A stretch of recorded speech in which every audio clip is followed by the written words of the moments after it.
حدیث شریف میں یہ بھی آتا ہے، حضرت ابو ہریرہ رضی اللہ عنہ سے روایت ہے، حضور اکرم صلی اللہ علیہ وسلم نے ارشاد فرمایا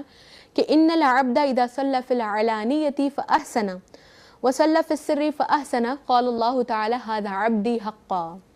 یہ ابن ماجہ کی روایت ہے۔ روایت کا مطلب یہ ہے کہ حضور اکرم صلی اللہ علیہ وسلم نے ارشاد فرمایا کہ بندہ جب لوگوں کے سامنے عبادت کرتا ہے علانیہ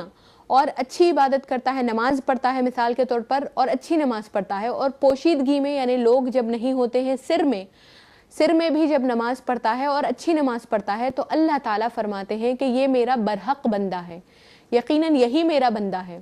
کیونکہ جب لوگوں کے سامنے بھی اس نے نماز پڑھی تھی، عبادت کی تھی، تو اس میں لوگوں کو دکھانے کا جذبہ نہیں تھا، لوگوں کو دکھانا اس کا مقصد اور اس کی غرض نہیں تھی، بلکہ اس نے اچھی ہی نماز پڑھی تھی اللہ تعالیٰ کے لیے، اور پوشیدہ جب پڑھ رہا تھا، تنہا جب نماز پڑھ رہا تھا سر میں اور کوئی اس کو دیکھنے والا نہیں تھا، تبھی بھی اس نے اچھی نماز پڑھی، تو اس سے معلوم ہوا، اس کے عمل سے معلوم ہوا کہ ریاکاری کا جذبہ اس کے اندر موجود نہیں ہے، کیونکہ اگر اس کے برخلاف عمل ہوتا، لوگوں کے سامنے نماز پڑھنے کے وقت اچھی نماز پڑھ رہا ہوتا، لمبی نماز پڑھ رہا ہوتا، اور تنہا جب نماز پڑھ رہا ہے اس وقت نماز جلدی پڑھتا،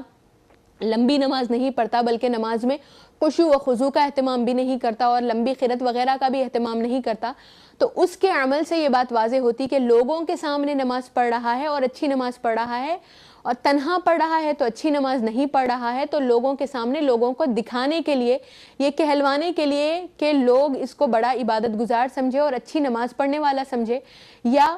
یہ نہ سمجھے کہ کیسی نماز پڑھ رہا ہے، یہ نماز بھی ٹھیک سے نہیں پڑھتا، لوگ کیا کہیں گے، یہ سوچ کر اس نے جب پڑھا تو لوگوں کو دکھانے کا جذبہ اس کے اندر موجود تھا، تو اسی وجہ سے اللہ تعالیٰ ایسے بندے کی نماز کو قبول نہیں کرتے، بلکہ وہ بندہ جو تنہائی میں بھی ویسی ہی عبادت کرتا ہے جیسی علانیہ عبادت کرتا ہے، لوگوں کے سامنے کرتا ہے، اس سے فرماتا ہے کہ یہ میرا برحق بندہ ہے، یہ واقعتاً میرا بندہ ہے، میرے لیے اس کی بندگی ہے، میرے لیے اس کی عبادت ہے، اور اس کی عبادت کو بھی اللہ تعالیٰ قبول فرماتے ہیں۔